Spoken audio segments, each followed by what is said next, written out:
నమస్తే మిత్రులారా, అందరూ ఎలా ఉన్నారు? నేను ఈరోజు ఒక ముఖ్యమైన విషయం మీద మాట్లాడదలుచుకున్నాను.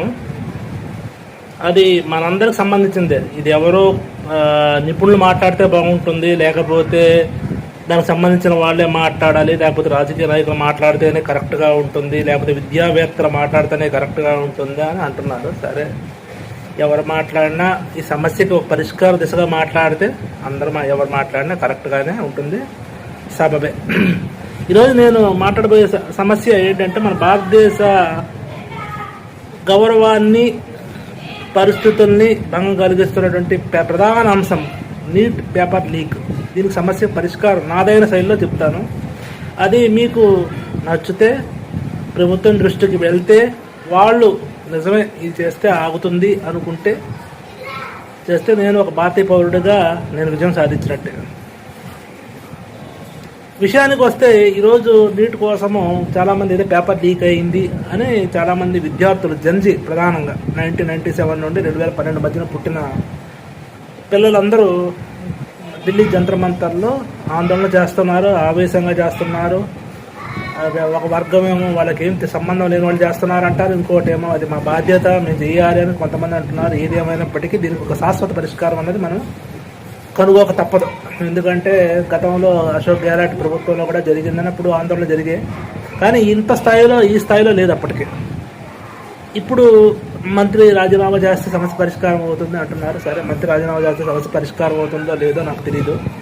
కాకపోతే ఒక విషయం అయితే నాకు తెలిసింది ఏంటంటే, ఒక సిఏజీ ఆడిటర్గా ఆడిట్ చేస్తూ ఉంటాను కాబట్టి కాంప్లైన్స్ ఆడిట్, స్టాట్యూటరీ ఆడిట్లో అవన్నీ నాకు కొద్దిగా అనుభవం ఉంది అని నేను అనుకుంటున్నాను. కాబట్టి ఆ ధోరణితో ఆలోచిస్తున్నాను. విశ్లేషించి దీనికి ఒక సమస్య పరిష్కారం ఇస్తే ఎలా ఉంటుందో అన్న ఉద్దేశంతో ఒక వీడియో చేస్తున్నాను. 1980, 90 ఆ ప్రాంతంలో ఉమ్మడి ఆంధ్రప్రదేశ్లో చాలామంది ఎంసెట్ రాసేవాళ్ళు ఇంజనీరింగ్ సీట్ల కోసం. ఇంజనీరింగ్ సీట్లు చాలా తక్కువ ఉండేది. కొంతమంది ఎవరైతే పరీక్షలో పాస్ అయ్యారు, ఉత్తీర్ణులు అయ్యారు, మంచి ర్యాంకులు తెచ్చుకున్నారు, వాళ్ళు ఆంధ్రప్రదేశ్లో ఉన్న కళాశాలల్లో ఇంజనీరింగ్ చదివేవారు. కొంతమంది రాని వారు పక్క రాష్ట్రాలు అయినటువంటి కర్ణాటక, తమిళనాడు, మహారాష్ట్రకి వెళ్ళేవారు. 90 తర్వాత ప్రభుత్వాలు ఒకటి ఆలోచించాయి, అంతా బయటకు వెళ్తున్నారు, అదేదో మన ఆంధ్రప్రదేశ్లో ఇంజనీరింగ్ కాలేజీ కడితే ఇక్కడే చదువుకుంటారు, మన వాళ్ళు ఇక్కడే ఉంటారని చెప్పేసి చాలా ఇంజనీరింగ్ కాలేజీ కట్టారు. అప్పటికి దాంతో ఏమైందంటే, ఇంజనీరింగ్ కాలేజీకి ఉన్న డిమాండ్ స్వయంగా తగ్గుతూ వచ్చింది. ఇప్పుడు ఏ పరిస్థితికి వచ్చింది అంటే, ఎవరిని అడిగినా, ఏ కుర్రని అడిగినా ఇంజనీరింగ్ చెప్తున్నాడు. 10కి 9 మంది ఇంజనీర్లే చదువుతున్నారు. ర్యాపిడో నడిపేవాళ్ళు, తర్వాత వాల్మార్ట్లో పనిచేసేవాళ్ళు, జొమాటోలో పనిచేసేవాళ్ళు, ఆటోలు నడిపేవాళ్ళు కూడా ఇంజనీర్లు అయిపోయారు. ఈసీఈ, ట్రిపుల్ ఈ చదువుతున్నటువంటి కళాశాలలు అయ్యారు. అది ఎంత పరిస్థితికి వెళ్ళింది అంటే, ఈరోజు BA BCom అడ్మిషన్ జరగట్ల, చాలా కాలేజీల్లో BA BCom ఎత్తేసారు. ఇప్పుడు నీట్ పరీక్ష రాసిన వాళ్ళు చాలామంది, సుమారుగా అనుకున్నాం ఒక 35 లక్షల దాకా అనుకున్నాం, 35 లక్షలు రాశారు. కానీ సీట్లు 1,25,000 ఉన్నాయి భారతదేశంలో. కొంతమంది రాని వాళ్ళు NRI సీట్లు లేదు, డొనేషన్లు కడుతున్నారు. డొనేషన్లు కూడా 1.5 నుండి 2 కోట్లు, తర్వాత పుస్తకాలు, ట్యూషన్ ఫీజు అంతా కలిసి 2.5 కోట్ల నుండి 3 కోట్ల మధ్యలో వస్తుంది, హాస్టల్స్ అన్నీ కలిపి. కొంతమంది ఆ ఖర్చులు భరించలేమనుకున్న వాళ్ళు యుక్రెయిన్కి, రష్యా, చైనా, ఫిలిప్పీన్స్కి వెళ్తున్నారు. దీనివల్ల సమస్య మనకు ఏమర్థమైంది? ప్రధానంగా డిమాండ్ ఎక్కువ ఉంది, సప్లై తక్కువ ఉంది. ఇంజనీరింగ్ సీట్లు తక్కువ, మెడికల్ సీట్లు తక్కువ ఉన్నాయి. గతంలో ఇంజనీరింగ్ సీట్లు డిమాండ్ తక్కువ ఉన్నప్పుడు, ఇప్పుడైతే సీట్లు పెంచారు, కాలేజీలు నిర్మించారు, ఇంజనీరింగ్ మీద పెద్ద లేదు. ఇంజనీరింగ్ సీట్లు చాలా వరకు ఆంధ్రప్రదేశ్లో నాకు తెలిసి తెలంగాణలో సీట్లు ఇంకా అవైలబుల్ ఉన్నాయి, భర్తీ అవ్వట్ల ఫుల్గా. మెడికల్ పరంగా వస్తే పరిస్థితి ఎంత గంభీరంగా ఉంది అంటే, మన భారతీయ విశ్లేషణ ప్రకారం ప్రతి 35,000 మందికి ఒక డాక్టరే ఉన్నాడు. రూరల్ ఏరియాలో, గ్రామీణ ప్రాంతాల్లో డాక్టర్ అసలు ఫెసిలిటీసే లేవు. దానికి ప్రధానంగా డాక్టర్లు కూడా రూరల్ ఏరియాకి వెళ్ళి పనిచేయడానికి ఇష్టపడట్లేదు అనేది ఒక వాదన ఉంది. అది ఎంతవరకు నిజమో అది డాక్టర్లు వ్యక్తిగతంగా చెప్పగలిగితే బాగుంటుంది. సరే, ఇప్పుడు ఉన్న పరిస్థితి ఏమిటి అంటే వైద్యం కూడా చాలా కాస్ట్ అయిపోయింది. మొన్న నా గురించి మీ గురించి మాట్లాడుకుంటే కరోనా టైంలో మనంతా లక్షలు ఇచ్చాం. మనం అసలు వాల్యూ మనకు విలువే లేదు. మన రామనుకోండి, ఒక ప్రధానమైనటువంటి ఒక వ్యక్తి, పాపులర్ వ్యక్తి విషయం తీసుకుందాం. ఎస్పి బాలసుబ్రహ్మణ్యం గారు కరోనా థర్డ్ వేవ్లో చనిపోయారు. ఆ టైంలో ఆయన అపోలో హాస్పిటల్లో అడ్మిట్ అయినప్పుడు ఆయనకి బిల్లు దాదాపు 8 కోట్లు వచ్చిందని చెప్పి వార్తల్లో ఫ్లోట్ అయింది. అది ఎంతవరకు నిజమో అన్నది బహుశా అపోలో వాళ్ళు చెప్పగలుగుతారు, లేకపోతే బిల్లు కట్టినటువంటి ఎస్పి బాలసుబ్రహ్మణ్యం కుటుంబీకులు చెప్పగలుగుతారు. ఈ నీట్ లీక్ అన్నది ఎందుకు జరుగుతూ ఉంది అంటే డిమాండ్ ఎక్కువైపోయింది, సప్లై తక్కువ అయిపోయింది. ఇప్పుడు ఎకనామిక్స్ ప్రకారం ఒక ఆడిటర్గా చెప్తున్నాను, డిమాండ్ తక్కువ ఉన్నప్పుడు సప్లై ఎక్కువ ఉన్నప్పుడు అంతా ఫేర్గా ఉంటుంది, అందరికీ ఎక్సెస్గానే ఉంటుంది. ఎప్పుడైతే సప్లై బాగా తక్కువగా ఉంది, స్కేర్స్ అయింది, డిమాండ్ ఎక్కువైపోయింది, అప్పుడు ఇల్లీగల్ మీన్స్, రకరకాల మీన్స్లో కరప్షన్ కూడా స్కోప్ ఉంటుంది. దానివల్లే ఈ లీక్ అనేది ప్రతిసారి జరుగుతూనే ఉంటుంది. అది ఇప్పుడు ఈ మంత్రి గారు రాజీనామా చేశారు, లేకపోతే రేపు కాంగ్రెస్ వచ్చినంత మాత్రం లీక్ ఆగుతుందని గ్యారంటీ లేదు. గతంలో గెహ్లోట్ ప్రభుత్వం విషయంలో ప్రియాంక గాంధీ గారు స్వయాన అన్నారు, అది గతంలో ఇప్పుడు నుండే జరుగుతుంది, అది ఇన్ఎవిటబుల్, అది ఆపడం అనేది సాధ్యం కాదు అన్నారు. ఎప్పుడైతే మెడికల్ కాలేజెస్ కట్టడం మొదలు పెడతారో ఇండియాలో, ఎలాగైతే ఇంజనీరింగ్ కాలేజీలు కట్టారో చాలా సమస్య తీరిపోతాయి. నీటికి పెద్ద సమస్య ఉంటుంది. అప్పుడు నీట్ అన్నది రాస్తారు. తర్వాత భారతదేశంలో వైద్య ఖర్చులు కూడా, వైద్య సదుపాయాలు కూడా పెరుగుతాయి, వైద్యం మీద పెట్టే ఖర్చు కూడా తగ్గుతుంది. రెండోది మనం చెప్దాం ఏమో లాభాలు ఉంటాయి ఎక్కువ మెడికల్ కాలేజీలు పెట్టడం వల్ల. తర్వాత దానివల్ల వచ్చే నష్టాలు ఏంటి అది కూడా ఆలోచిద్దాం.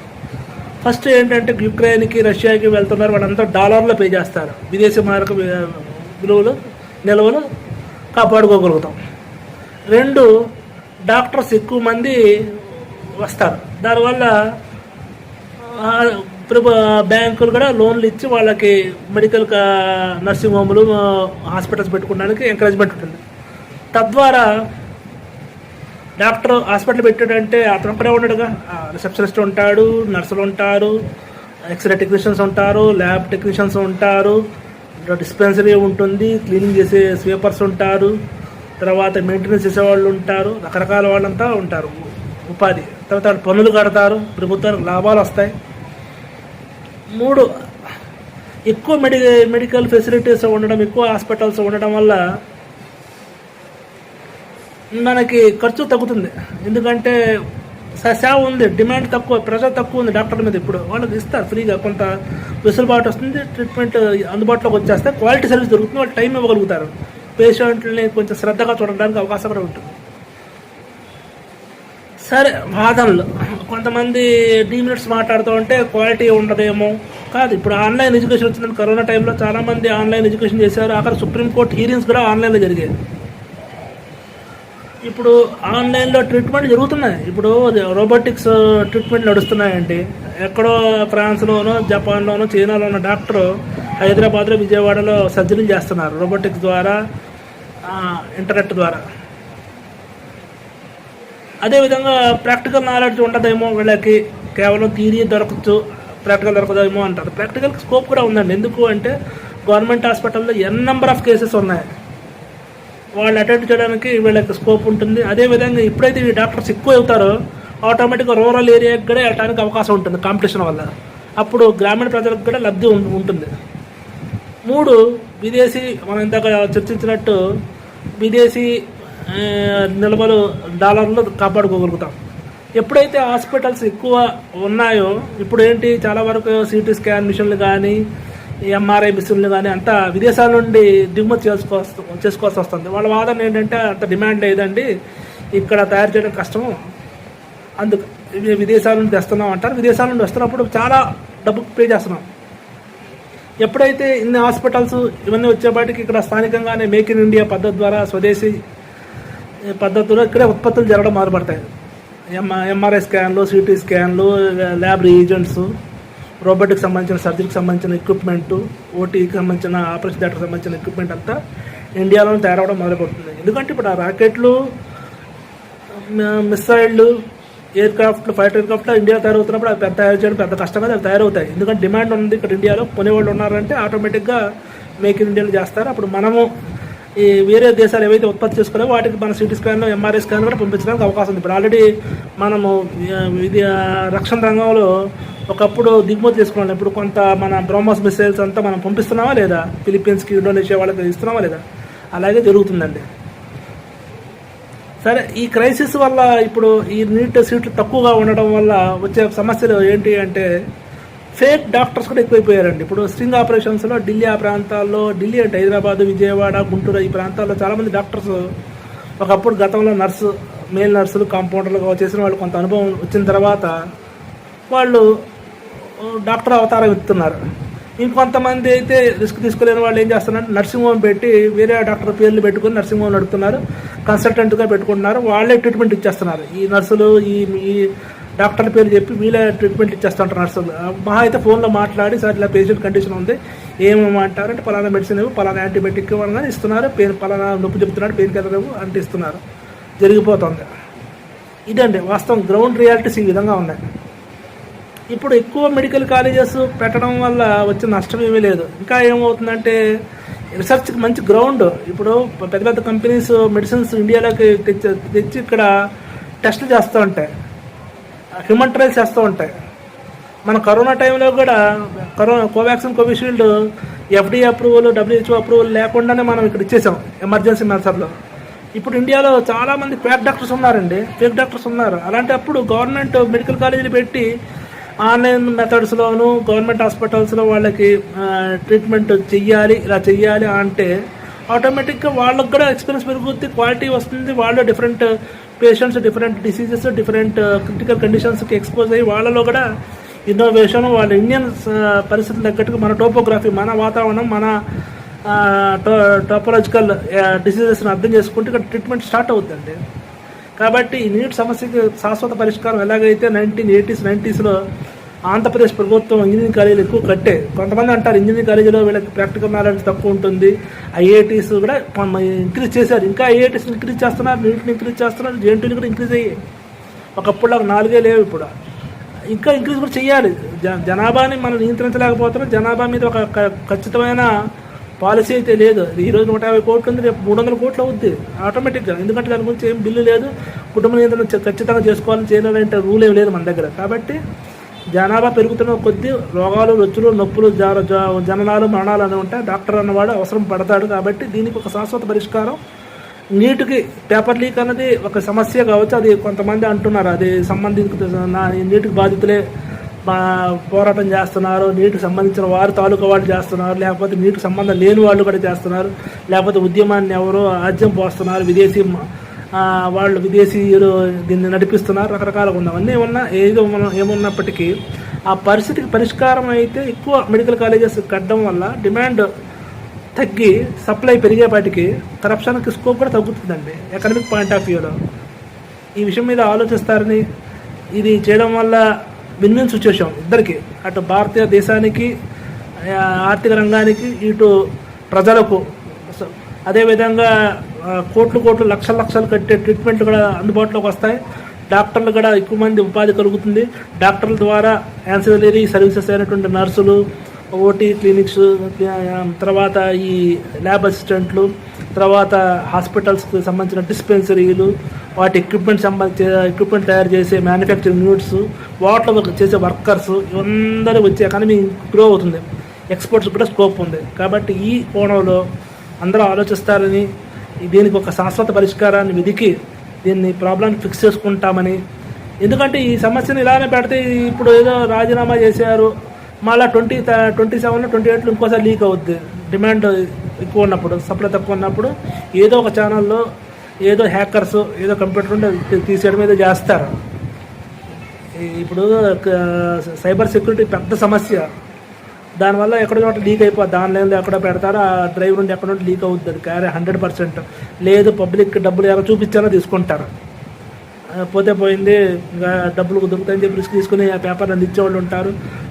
దీన్ని బేస్ చేసుకుని ట్యూషన్ సెంటర్స్ వాళ్ళు, కోచింగ్ సెంటర్ వాళ్ళు కోర్టు సంపాదించే వాళ్ళు ఉంటారు. ఈ క్రైసిస్ని అర్థం చేసుకుని ఆర్ఎంపీ డాక్టర్లు, క్వాక్ డాక్టర్స్, ఆర్ఎంపీ డాక్టర్స్ నానాలే కానీ క్వాక్ డాక్టర్స్, ఫేక్ డాక్టర్స్ కూడా డెవలప్ అవుతున్నారు. అదేవిధంగా ట్రీట్మెంట్ అందక చాలామంది పేషెంట్స్ బతకాల్సిన వాళ్ళు చనిపోతున్నారు. కాబట్టి ఈ దృష్టికోణంతో మనం ఈ సమస్యకి శాశ్వత పరిష్కారం ఆలోచిద్దాం. ఉద్యమాలు, ధర్నాలు చేయడం వల్ల కేవలం మీడియాలో న్యూస్గా ఉంటుంది తప్పించి దీనికి సమస్య పరిష్కారం కాదు. అదే కాకుండా ఎవరైతే ధర్నాలు చేస్తున్నారో వాళ్ళు ఒకటి ఆలోచించిన వాళ్ళు దెబ్బలు తగ్గులో వాళ్ళు శ్వాస వచ్చి పడిపోతే హాస్పిటల్కి వెళ్తే మళ్ళీ లక్షల్లో ట్రీట్మెంట్ కట్టుకోవాలి. వాళ్ళు దేనికోసం అయితే చేస్తున్నారో ఇప్పుడున్న పరిస్థితుల్లో డాక్టర్స్, హాస్పిటల్స్ వాళ్ళ నుండి లక్షలు గుంజుతాయి.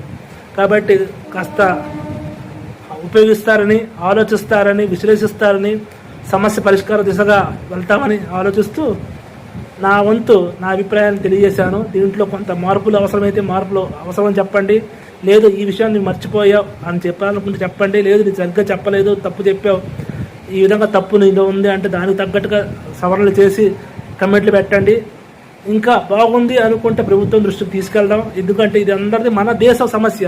మన దేశంలో జరుగుతున్న అల్లర్లు మనం మాట్లాడుకోవాలి, మనం నివారించుకోవాలి. అదేదో టై కట్టుకోనో, లేకపోతే డిగ్రీ సర్టిఫికేట్ ఉన్నవాడు, లేకపోతే ఏదో పెద్ద ప్రభుత్వం పెద్ద అధికారిగా వెలగబెట్టినోడే మాట్లాడితేనే కరెక్ట్గా ఉంటుందని కాదు. సామాన్య మానవుడికి కూడా బాధ్యత ఉంది.